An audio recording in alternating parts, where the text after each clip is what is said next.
देखो अब स्टार्ट करते हैं। अकाउंटिंग फॉर कंपनीज के अंदर दो चैप्टर आपको देखने मिलेंगे। कौन कौन से? अकाउंटिंग फॉर शेयर कैपिटल और दूसरा अकाउंटिंग फॉर डिवेंचर्स।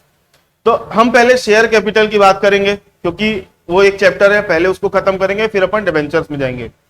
तो हमारा जो मेन चैप्टर है उसका नाम है accounting for capital. Last class जो हुई थी उस क्लास में भी मैंने आप लोगों को कुछ एक इंट्रोडक्शन टाइप का दिया था कि शेयर क्या होता है, शेयर कैपिटल क्या होता है। अब उसी के कंटिन्यूएशन में अब आप लोगों को मैं आगे करा रहा हूं। देखो मैं बताया था कि अगर आपको बड़े लेवल का बिजनेस करना है तो क्या बनाना पड़ेगा? कंपनी बनानी पड़ेगी। बड़े लेवल का बिजनेस करना है तो क्या बनानी पड़ेगी? कंपनी। अब बड़े लेवल का बिजनेस करना है तो बड़ा पैसा चाहिए। अब बड़ा पैसा कोई एक आदमी तो ला नहीं सकता, तो वो क्या करता है, जितनी उसकी रिक्वायरमेंट होती है कैपिटल की, उतने पैसे को वो क्या करता है, छोटे छोटे पार्ट्स में डिवाइड कर देता है। मान लो 1 करोड़ की बात अगर है, उसको जरूरत है 1 करोड़ की, तो वो क्या करेगा, 1 करोड़ को 100-100 रुपए के टुकड़ों में बांट देगा। तो उन टुकड़ों को हम क्या बोलते हैं? शेयर्स। फिर आप क्या करोगे, आपकी जितनी कैपेसिटी है उतना रुपए ले जाके आप कंपनी का शेयर खरीद सकते हो। मान लो एक टुकड़ा 100 रुपए का है, मतलब एक शेयर कितने का है? 100 रुपए का। आप चले जाओ 10,000 रुपए लेके, आपको 100 शेयर मिल जाएगा कंपनी का। ऐसे करते करते 1 करोड़ रुपए बहुत सारे मल्टीपल लोगों से पैसा इकट्ठा करके कंपनी अपना बिजनेस करती है। फिर जो कंपनी बिजनेस करके प्रॉफिट कमाती है, उस प्रॉफिट लोगों को, उन शेयर होल्डर को क्या कर देती है? अल्टीमेटली वापस डिस्ट्रीब्यूट कर देती है। क्लियर है मेरी बात? तो इस तरीके से कंपनी की अकाउंटिंग करी जाती है। सॉरी, इस तरीके से कंपनी जो है शेयर का पैसा इकट्ठा करती है। अब यहां पे बात आती है शेयर होल्डर्स और कंपनी। ये कंपनी है और उसके अंदर में कौन है? Share holders. शेयर होल्डर्स क्या करते हैं? कंपनी का शेयर खरीदते हैं, है ना। तो कंपनी किस तरीके से शेयर होल्डर लोगों से पैसा मंगवाती है, ठीक है, उसका जो लेन देन हो रहा है कंपनी और शेयर होल्डर के बीच में, उसकी हमको क्या सीखना है? अकाउंटिंग सीखना है। किस तरीके से अकाउंटिंग करती है, ठीक है। तो अकाउंटिंग करने के लिए आप लोगों को सबसे पहले यह पता होना चाहिए कि शेयर्स जो होते हैं ना, शेयर्स 2 टाइप के होते हैं। कितने टाइप के? 2 टाइप के। एक होता है इक्विटी शेयर्स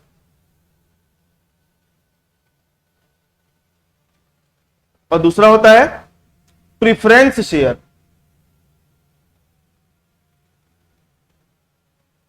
शेयर कितने टाइप के होते हैं? 2 टाइप के। नाम याद रखना पड़ेगा, क्वेश्चन में आएगा। एक शेयर का नाम होता है इक्विटी शेयर और दूसरे का नाम होता है प्रेफरेंस शेयर। इक्विटी शेयर मतलब क्या और प्रेफरेंस शेयर मतलब क्या?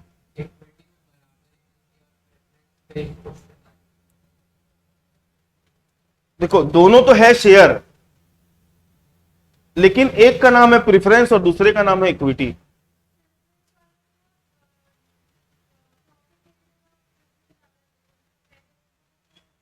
हाँ ठीक बोल रहे हो। देखो इसके नाम में क्या लिखा हुआ है? प्रेफरेंस। प्रेफरेंस का मतलब क्या होता है? प्रेफरेंस का मतलब क्या होता है? प्रायोरिटी देना। मतलब जो भी काम हो रहा है उसको पहले करो।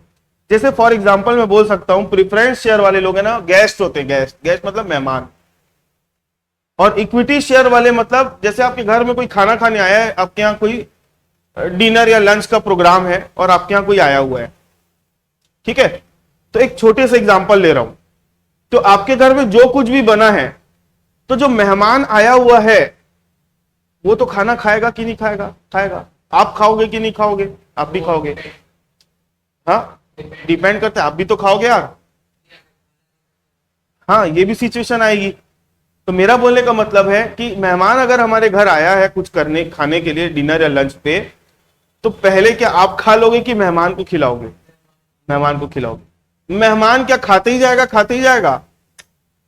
मेहमान लोग आते हैं, कुछ लिमिटेड चीजें खाते हैं, है कि नहीं। लेकिन मेहमान को हम क्या करते हैं? कुछ भी खिलाने में प्रायोरिटी देते हैं, पहले आप।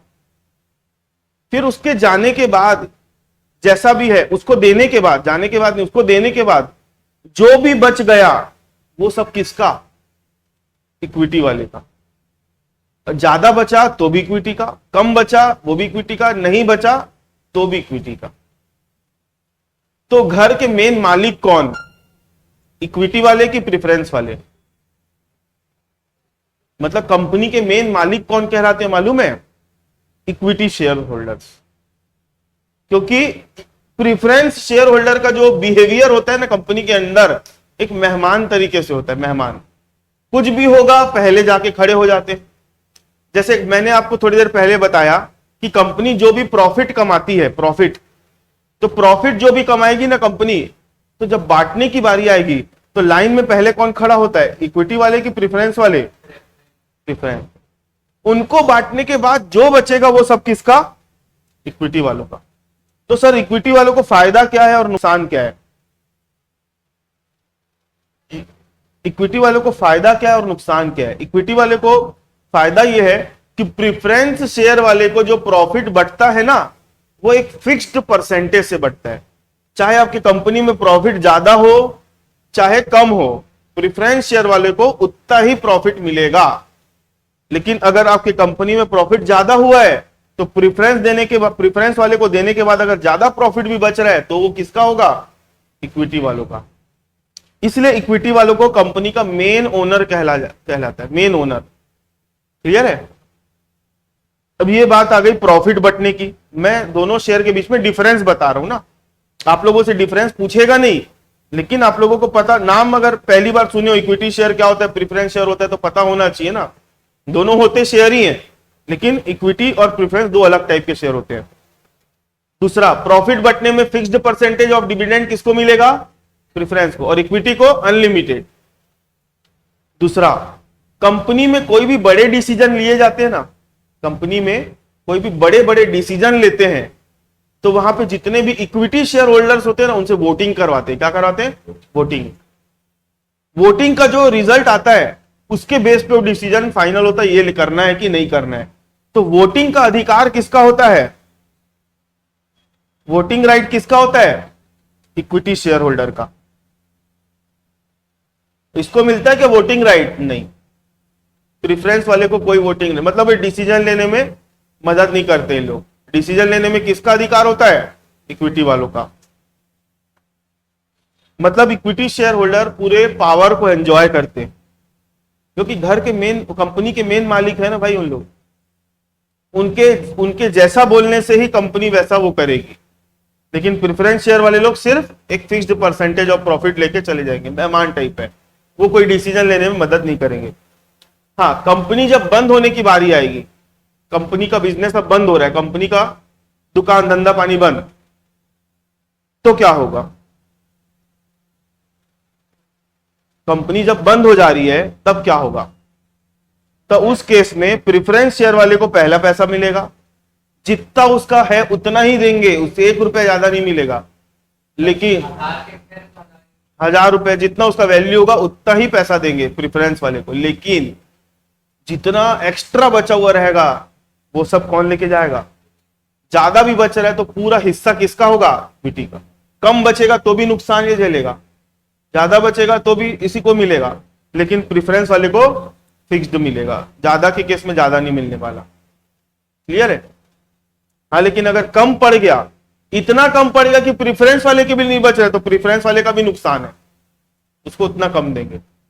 तो मेरा ये बोलना था कि शेयर्स कितने टाइप के होते हैं? 2 टाइप के, एक होता है इक्विटी और दूसरा होता है प्रेफरेंस। बस इतना ही याद रखो। डिफरेंस जो मैंने बताया वो एक याद रखने के लिए चीजों को। थ्योरिटिकली ये चैप्टर को अगर मैं बोलूं तो ये चैप्टर 2 पार्ट में डिवाइडेड है, थ्योरिटिकली भी और प्रैक्टिकली भी। तो थ्योरी वाला जो पोर्शन है ना, वो मैं आपको लेटर क्लास में करवाऊंगा। पहले हम फोकस किसके ऊपर कर रहे हैं? प्रैक्टिकल पोर्शन पर। ठीक है? तो मैंने बस एक इंट्रोडक्शन टाइप का दिया कि इक्विटी शेयर और प्रेफरेंस शेयर 2 टाइप के शेयर होते हैं। जब क्वेश्चन सॉल्व करोगे ना तो ये दोनों नाम आपको देखने को मिलेंगे। क्लियर है?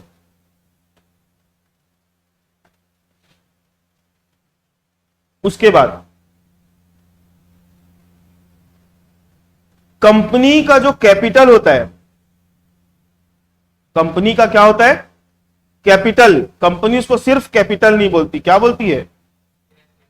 शेयर कैपिटल बोलती। क्या बोलती है? Share capital. कंपनी उसको शेयर कैपिटल बोलती है। कंपनी, अब आपके सामने मैं एक एग्जांपल रख रहा हूं, मान लो एक ए लिमिटेड नाम की कंपनी है, इसको शेयर इशू करना है। इसको क्या करना है? शेयर इशू करना है मार्केट में। तो ये क्या प्रोसेस फॉलो करेगी? सबसे पहले वो क्या करेगी? एडवर्टीजमेंट करेगी। और तो एडवर्टीजमेंट जब करेगी तो एडवर्टीजमेंट में क्या इशू करेगी लोगों को?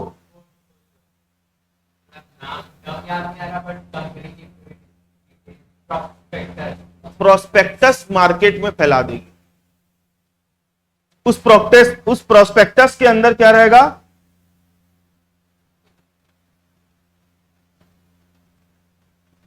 एप्लीकेशंस रहेगा, इनवाइटिंग एप्लीकेशंस। मतलब लोगों को इनवाइट करेगी कि आओ आप हमारे कंपनी में पैसा लगाओ और हमारे कंपनी के बारे में जानो, हमारा प्रोस्पेक्टस पढ़ो। यह सबसे पहला काम होता है अगर किसी कंपनी को मार्केट में शेयर इशू करना रहता है तो। लेकिन प्रोस्पेक्टस जो बनाती है ना कंपनी, तो कंपनियों के ऊपर एक अथॉरिटी बैठी रहती है। कौन? सेबी। कौन बैठी रहती है? SEBI, security exchange board of India. कौन बैठी हुई है? SEBI, security exchange board of India. ठीक है, ये जो भी कंपनियां अपना ऑपरेशंस करती है ना, जब तक सेबी अप्रूवल नहीं देती तब तक इन लोगों को काम नहीं कर सकते। तो कंपनी अगर शेयर इशू करना चाहती है तो पहले वो किसके पास जाएगी? सेबी के पास। सेबी हाँ बोलेगी, हाँ इशू कर सकते हो, तब वो मार्केट में इशू करेगी। तो सेबी सब चीज चेक करेगी, पहले दिखाओ प्रोस्पेक्टस, दिखाओ, पढ़ेगी पूरा एक एक चीज, इसके अंदर कोई इंफॉर्मेशन आपने गलत तो नहीं दिखाया हुआ है। जब सेबी अप्रूवल देगी तभी वो मार्केट में क्या इशू कर सकता है? प्रोस्पेक्टस, है ना। और अगर कोई फॉल्स इंफॉर्मेशन दिखाता है तो उसके लिए अलग से पेनाल्टी है, बहुत सारा लफड़ा जफड़ा में पड़ जाएगी कंपनी। ठीक है, तो मेरे हिसाब से कि प्रोस्पेक्टस अगर मार्केट में आ रहा है मतलब वो राइट इंफॉर्मेशन ही लेके आता है। ठीक है,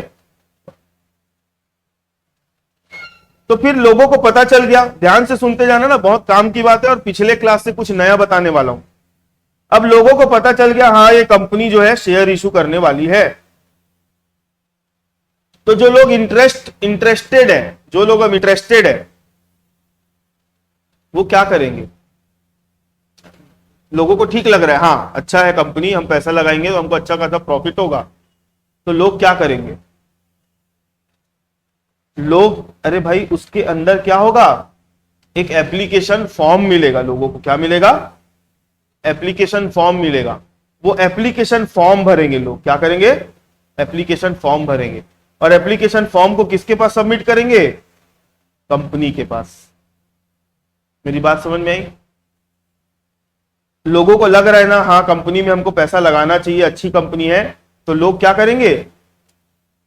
एप्लीकेशन जो कंपनी ने इशू किए हुए ना उस फॉर्म को भरेंगे और फॉर्म भरने के बाद कंपनी में जाके जमा कर देंगे। यहां तक किसी को कोई तकलीफ? कंपनी जो शेयर इशू करती है, अब ध्यान से सुनना, कुछ नया है। कंपनी जो शेयर इशू करती है, कंपनी अपने शेयर का पैसा दो तरीके से मंगवा सकती है। एक तरीका होता है लंप सम और दूसरा होता है इंस्टॉलमेंट्स। एक होता है लंप सम और दूसरा होता है इंस्टॉलमेंट। इधर देखो शिमाइल, कंपनी जो शेयर का पैसा मंगवाती है ना लोगों से, मंगाने का दो तरीका होता है। एक होता है लंप सम और दूसरा होता है इंस्टॉलमेंट। लंप सम और इंस्टॉलमेंट से क्या समझते हो? फॉर एग्जाम्पल, एक एग्जाम्पल ले रहा हूं। मान लो कंपनी का एक शेयर है कितने का? कंपनी का एक शेयर कितने का है? एक शेयर का रेट कितना है? 100 रुपए। कंपनी बोल रही है कि आप हमको उस शेयर का पूरा 100 रुपए एक साथ दे दो। अरे एक सीधी सी बात है, फॉर एग्जाम्पल ट्यूशन की फीस की बात करें। मान लो एक एग्जाम्पल लेते हैं कि ट्यूशन की फीस मान लो 10,000 रुपए है। तो मैंने बोला पूरी ट्यूशन फीस मेरे को एक साथ चाहिए, तो मैंने ट्यूशन फीस कैसे मंगवाई आप लोगों से? लंप सम। और मैं बोल रहा हूं कि नहीं ट्यूशन फीस आप लोग 4 इंस्टॉलमेंट्स में दे सकते हो, तो मैं कैसे मंगवा रहा हूं? इंस्टॉलमेंट। तो जो कंपनी का शेयर होता है ना, कंपनी भी शेयर दो तरीके से इशू कर सकती है, उसका पैसा दो तरीके से मंगवा सकती है। एक तरीका होता है लमसम में, और दूसरा होता है इंस्टॉलमेंट में। क्लियर है मेरी बात? लमसम मतलब वन टाइम पेमेंट, और इंस्टॉलमेंट मतलब टुकड़े टुकड़े में।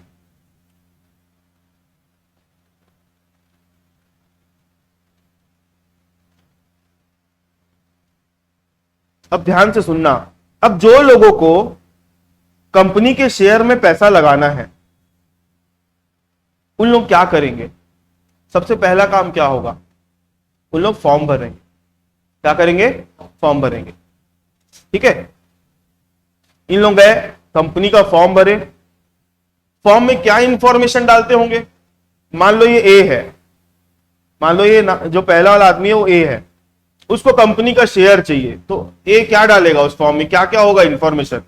सबसे पहले अपना नाम लिखेगा, अपना कुछ आधार नंबर, पैन कार्ड नंबर वगैरह डालेगा, ठीक है, जो उसकी आइडेंटिफिकेशन आईडी है, ये सब। उसके बाद बोलेगा मेरे को आपकी कंपनी का कितना शेयर चाहिए। पूरा शेयर एक साथ एक खरीद रहा है क्या? नहीं ना। बोलेगा मेरे को 100 रुपए का शेयर है ना, तो आप मेरे को 10,000 का शेयर दे दो। तो कंपनी उसको कितने शेयर देगी?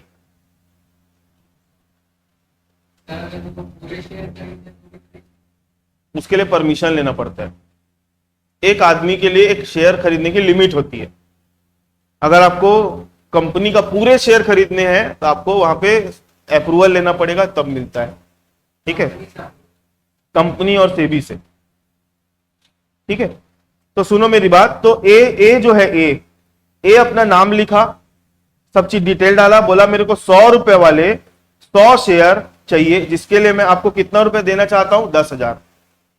अगर कंपनी लमसम में पैसा मंगवा रही है, अगर कंपनी कैसे मंगवा रही है पैसा? लमसम में, तो पूरा ए क्या करेगा? कंपनी को एक बार में 10,000 रुपए पे कर देगा।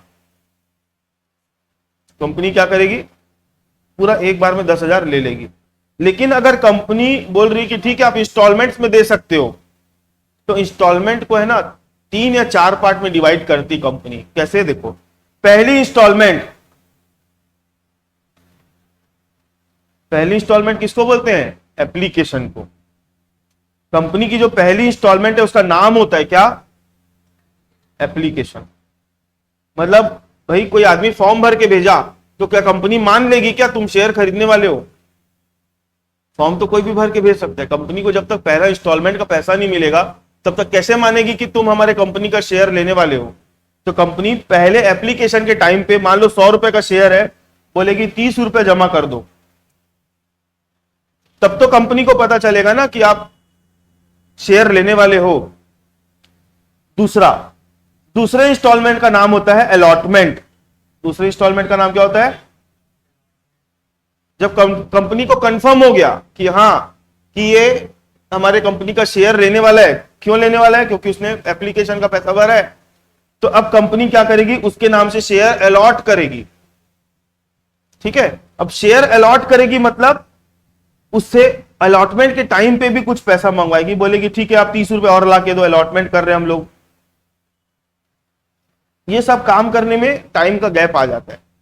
एप्लीकेशन तुरंत, अलॉटमेंट और एप्लीकेशन में कुछ टाइम गैप आ जाता है, 15 दिन, महीने भर का, जो भी कंपनी की पॉलिसी होगी उसके हिसाब से। अब अलॉटमेंट बताओ, एक शेयर की वैल्यू कितनी थी अभी? यहां पे 100 रुपए। कंपनी अभी तक कितना रुपए मंगवा डाली है? 30-30 करके 2 बार मंगवा ली। और कितने का मंगवाना है? 40 और मंगवाना। अब ये कंपनी के ऊपर डिपेंड करता है, कंपनी अगला जो 40 रुपए है उसको कैसे मंगवाएगी। तो जो लास्ट वाला है ना, थर्ड, उसको बोलते हैं कॉल। क्या बोलते हैं? कॉल। कॉल मतलब कंपनी अब कॉल करेगी पैसा। कॉल मतलब फोन नहीं लगाएगी, पैसे के लिए कॉल करेगी कि आप पैसा लाकर दो, बचा हुआ जो पैसा है। अब कॉल जो है ना, कॉल, ये हर क्वेश्चन में आपको अलग अलग तरीके से देखने को मिलेगा।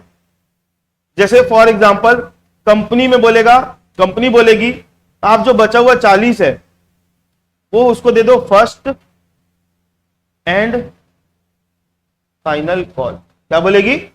First and final call. कितना रुपए मंगवा दो? 40 रुपए ले आओ। तो ऐसे करके 100 रुपए पूरा हो जाएगा। ये लफड़ा झपड़ा लमसम में नहीं है, ये कहां पर है? इंस्टॉलमेंट में है। दूसरा तरीका है फर्स्ट कॉल। फर्स्ट कॉल और सेकेंड एंड फाइनल कॉल।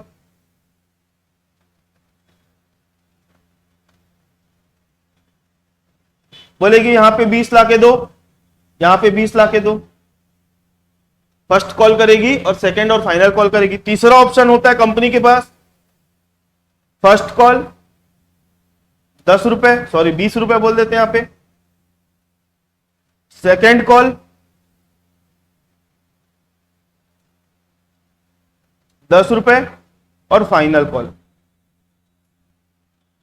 10 रुपए।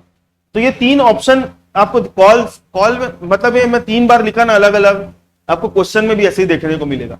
किसी क्वेश्चन में देखोगे ना तो आपको फर्स्ट एंड फाइनल कॉल एक ही बार में बचा हुआ पैसा मंगवा लेगी, किसी क्वेश्चन में फर्स्ट कॉल बोलेगी, किसी में और उसी क्वेश्चन में सेकंड और फाइनल कॉल करके 2 बार में पैसा मंगवाएगी, किसी क्वेश्चन में first call, second call, final call करके मंगवाएगी। मतलब इंस्टॉलमेंट्स है ना, पहली और दूसरी फिक्स होती है। कौन कौन सी? एप्लीकेशन की और अलॉटमेंट, हर क्वेश्चन में। और जो कॉल है ना, कॉल, उसको हर क्वेश्चन में चेंज करते रहते हैं। ये समझ में आया कि नहीं बताओ?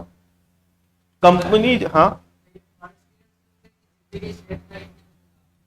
क्वेश्चन में इंफॉर्मेशन दिया रहेगा कि कंपनी जो है कितना शेयर इशू कर रही है। जैसे 1 लाख शेयर इशू करी तो 1 लाख शेयर के हिसाब से होगा,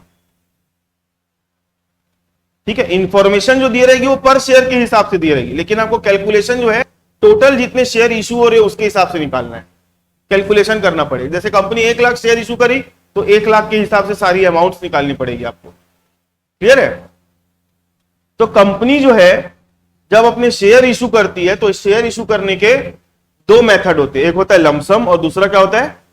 इंस्टॉलमेंट। लमसम में पूरा पैसा कंपनी एक बार में मंगवा लेती है, और इंस्टॉलमेंट में क्या होगा? पहली इंस्टॉलमेंट कब मंगवाएगी? एप्लीकेशन के टाइम पे, दूसरी इंस्टॉलमेंट कब मंगवाएगी? अलॉटमेंट के टाइम पे, और तीसरी इंस्टॉलमेंट कब मंगवाएगी? कॉल के टाइम पे। और कॉल जो है ना इस तरीके से वेरी कर सकता है।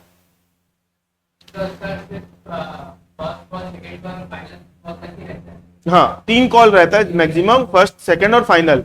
कभी कभी फर्स्ट और फाइनल कॉल में ही निपटा देती है पूरा, कभी कभी फर्स्ट और सेकंड होता है, और फर्स्ट, सेकंड एंड फाइनल होता है, और दूसरा होता है फर्स्ट, सेकंड और फाइनल, ऐसे करके 3 बार मंगवाती है। डिपेंड करेगा क्वेश्चन में। यहां तक बात समझ में आई? ये दोनों चीज के लिए एप्लीकेबल है ना, प्रेफरेंस के लिए भी और इक्विटी के लिए भी। ये बहुत इंपॉर्टेंट चीज पढ़ रहे हैं अभी हम लोग, ये सब प्रैक्टिकल क्वेश्चंस में आने वाला है। अब ध्यान से सुनना एक चीज और, कभी कभी क्या होता है, कंपनी अपने शेयर को 3 तरीके से इशू करती है, सॉरी 2 तरीके से इशू करती है। कंपनी जो है अपने जो शेयर्स है 2 तरीके से इशू करती है। एक होता है एट पार और दूसरा होता है एट प्रीमियम। कंपनी अपने शेयर कैसे इशू करती है? एट पार और एट प्रीमियम। पार और प्रीमियम वर्ड सुने हो कभी पहले? हाँ, पार, पार भाई, पार। आप क्या सुन रहे हो? बार? क्या रोनित? एट पार और एट प्रीमियम।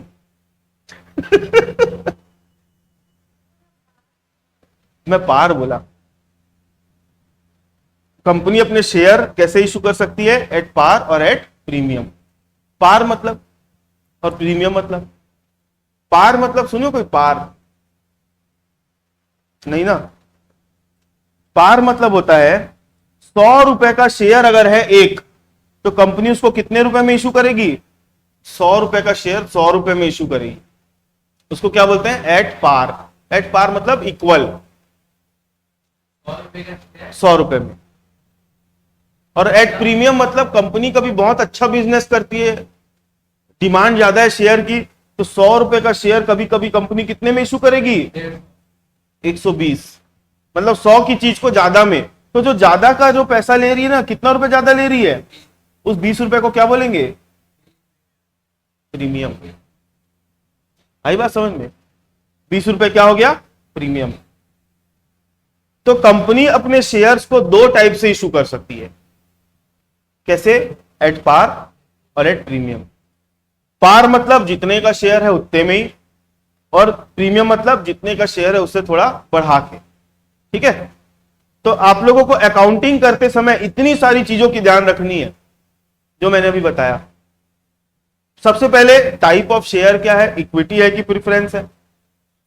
दूसरा, कंपनी जो शेयर इशू कर रही है लमसम में कर रही है, इंस्टॉलमेंट में कर रही है। दूसरा, लमसम में कर रही तो पूरा पैसा एक बार में आ जाएगा, इंस्टॉलमेंट में कर रही तो इंस्टॉलमेंट भी किस तरीके से आ रही है, अलॉटमेंट, एप्लीकेशन, अलॉटमेंट और कॉल में भी अलग अलग तरीके से। हाँ, फिर कंपनी जो है शेयर इशू अलग तरीके से कर सकती है, मतलब शेयर की अलग अलग वैल्यू पर इशू कर सकती है। हाँ, share at different value, at par और एट प्रीमियम। पार मतलब 100 का शेयर 100 में और 100 का शेयर बढ़ा के। जैसे जरूरी नहीं कि हमेशा 100 रुपए का ही शेयर मिलेगा, किसी क्वेश्चन में 10 रुपए का भी शेयर मिल सकता है, किसी में 30 का भी मिल सकता है, किसी में 20 का मिलेगा, किसी में 50 का मिलेगा, किसी में 100 का मिलेगा। वो डिपेंड करेगा क्वेश्चन के ऊपर। मैंने एग्जांपल के लिए 100 रुपए लेके चल रहा हूं, ठीक है। यहां तक किसी को कोई डाउट है? ये चीजें समझ में आई? ये सारी चीजें हैं जो आप लोगों को ध्यान में रखना है, ठीक है। अब सुनो आगे। और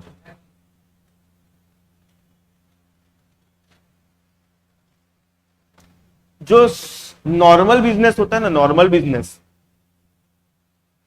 उसमें कोई रजिस्ट्रेशन का प्रोसेस नहीं होता। आपकी मर्जी हुई, दुकान खोलने जाओ, किराए में लो, शटर खोलो, दुकान लगा के बैठ जाओ। कहीं से कोई एप्लीकेशन, कोई रजिस्ट्रेशन कराने की जरूरत नहीं है। वो छोटा मोटा कोई रजिस्ट्रेशन करा दिए तो बहुत बड़ी बात है। लेकिन कंपनियों को, जो कंपनियां होती है, उसको अपना रजिस्ट्रेशन कराना पड़ता है कहां पे? आरओसी के पास। आरओसी मतलब रजिस्ट्रार ऑफ कंपनी। आपको अगर अपनी कंपनी खोलनी है ना, तो आपको कंपनी का क्या करवाना पड़ेगा? रजिस्ट्रेशन करवाना पड़ेगा। क्या करवाना पड़ेगा? रजिस्ट्रेशन। और रजिस्ट्रेशन कौन करता है? रजिस्ट्रेशन के लिए अप्लाई हम लोग करते हैं, रजिस्ट्रेशन में अप्रूवल कौन करता है? आरओसी। आरओसी मतलब रजिस्ट्रार ऑफ कंपनी। ये एक ऑफिसर होते हैं जो रजिस्ट्रेशन को अप्रूव करते हैं। आई मेरी बात समझ में? तो बताओ, आरओसी के पास जब आप कंपनी के लिए रजिस्ट्रेशन के लिए अप्लाई करोगे तो क्या लेके जाओगे? मिठाई का डब्बा? प्रोस्पेक्टस नहीं, प्रोस्पेक्टस तो बाद का काम है। आप कंपनी से रिलेटेड जितनी इंफॉर्मेशन है वो तो प्रोस्पेक्टस में भी रहती है, लेकिन अभी कंपनी बनी नहीं है, बनने के पहले की बात कर रहा हूं। प्रोस्पेक्टस तो कंपनी बन जाती है उसके बाद बनाते हैं ना। कंपनी की जो पूरी इंफॉर्मेशन है, फॉर एग्जांपल नाम, एड्रेस, सब्सक्राइबर्स, सब्सक्राइबर्स मतलब कंपनी कौन कौन मिलके बना रहा है, या प्रमोटर्स बोल सकता हूं। प्रमोटर्स कौन कौन है कंपनी के? कंपनी क्या बिजनेस करेगी? आप कपड़ा दुकान खोलने के लिए कंपनी खोल रहे हो, इधर कंस्ट्रक्शन का काम कर रहे हो, ऐसा हो पाएगा? आप जिस काम के लिए कंपनी खोल रहे हो ना, जिस काम के लिए आप कंपनी खोल रहे हो, उस काम के लिए आपको वहां पर बताना पड़ेगा कि हम इस बात को, हम इस काम को करेंगे, और आप उसके अलावा दूसरा काम नहीं कर सकते। तो ये सारी बातें। अच्छा, एक चीज और बतानी पड़ती है हमको कि कंपनी का कैपिटल कितना रहेगा। आपकी कंपनी चालू हो रही है ना, मेरे को यही बताना था अभी, कंपनी का क्या कितना रहेगा? कैपिटल कितना रहेगा, कितना पैसा लगा के आप कंपनी चालू कर रहे हो। हाँ हाँ, मतलब क्या होता है, ज्यादा भी बता के अपन खोल सकते हैं। जब बोलोगे हमको 1 करोड़ रुपए का कैपिटल लगा के कंपनी चालू करना है, भले स्टार्टिंग में कम लगाओ, वो बात की बात है, लेकिन बताना पड़ता है कि हमारी कंपनी कैपिटल कितना रखेगी। आ रही है बात समझ में? तो ये सारी बातें, ये जो सारी बातें हैं, ये कंपनी है ना अपना एक डॉक्यूमेंट बनाती है। उस डॉक्यूमेंट को बोलते हैं, उस डॉक्यूमेंट का नाम होता है मेमोरेंडम ऑफ एसोसिएशन। क्या होता है? उसको शॉर्ट फॉर्म में बोलते हैं एमओए। क्या बोलते हैं? MOA, memorandum of association. ये जितना भी लिखा हो ना मैंने, इसमें 2-3 पॉइंट और रहता है वो पूरा अपना एक एमओए तैयार करती है कंपनी, मेमोरेंडम ऑफ एसोसिएशन, और उसको किसके पास लेके जाती है? आरओसी के पास। आरओसी उसको पढ़ता है और उसको अप्रूवल दे देता है कंपनी को।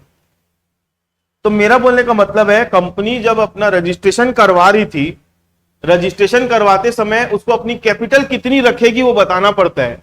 तो उस कैपिटल को बोलते हैं अथोराइज्ड कैपिटल। क्या बोलते हैं?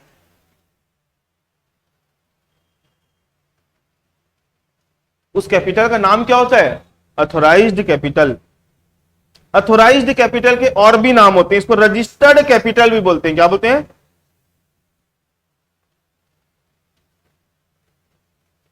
Registered capital. मतलब कंपनी बनने के पहले आरओसी को बताना पड़ता है कि हमारे कंपनी में कितने का शेयर कैपिटल हम रखेंगे। तो at the time of registration जो आप कोट करते हो वहां शेयर कैपिटल की अमाउंट, उस कैपिटल के अमाउंट को क्या बोलते हैं? अथोराइज्ड कैपिटल, या फिर क्या बोलते हैं? Registered capital. ये जितने भी टर्मिनोलॉजीज मैं बता रहा हूं सारे चीज क्वेश्चन में मिलेंगे। मेमोरेंडम ऑफ एसोसिएशन लिखा हुआ मिलेगा क्वेश्चन में।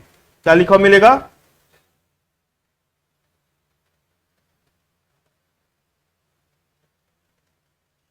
मेमोरेंडम ऑफ एसोसिएशन लिखा हुआ मिलेगा। इसको शॉर्ट फॉर्म में क्या बोलते हैं? एमओए। उसके बाद अथोराइज्ड कैपिटल क्या होता है? Registered capital. दोनों एक ही नाम है, कभी अल्टरनेटिवली यूज होते रहता है। उसके बाद प्रोस्पेक्टस वर्ड आपको देखने को मिलेगा। एट पार एट प्रीमियम क्या होता है वो भी मैंने बताया। उसके बाद लमसम और इंस्टॉलमेंट वाली बात बताई मैंने। फिर आप लोगों को मैंने इंस्टॉलमेंट में एप्लीकेशन अलॉटमेंट कॉल के बारे में बताया। टाइप ऑफ शेयर बताया मैंने, क्या क्या? इक्विटी शेयर और प्रेफरेंस शेयर। इतनी सारी चीजें मैंने आज की क्लास में डिस्कस करी है। कंपनी मान लो बोली हमारा कैपिटल जो है 1 करोड़ का रहेगा। कंपनी क्या बोल रही है? हमारा कैपिटल कितने का रहेगा? 1 करोड़ रुपए का, जो कि 10 लाख शेयर्स रहेंगे। कितने रुपए वाले? 10 रुपए ईच। ऐसे बताना पड़ता है। कंपनी को बताना पड़ेगा कि हमारा कैपिटल कितने का रहेगा? 1 करोड़ का। अब 1 करोड़ कैसा? 10-10 रुपए वाले हम टुकड़े कर रहे हैं, शेयर बना रहे हैं। और कितने टुकड़े होंगे? कितने शेयर्स होंगे? 10 लाख शेयर्स होंगे।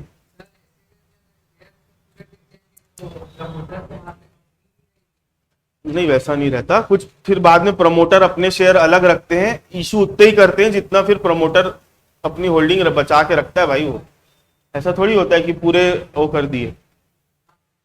प्रमोटर को अपने हिस्से का अलग रखना पड़ता है। क्लियर है? तो कंपनी अपने मेमोरेंडम ऑफ एसोसिएशन में बताई, मतलब रजिस्ट्रेशन के टाइम पे इतना हमारा कैपिटल रहेगा। उस कैपिटल को मतलब 1 करोड़ रुपए को क्या बोलेंगे? अथोराइज्ड कैपिटल बोलेंगे। क्या बोलेंगे? Authorised capital. आई बात समझ में? उसके बाद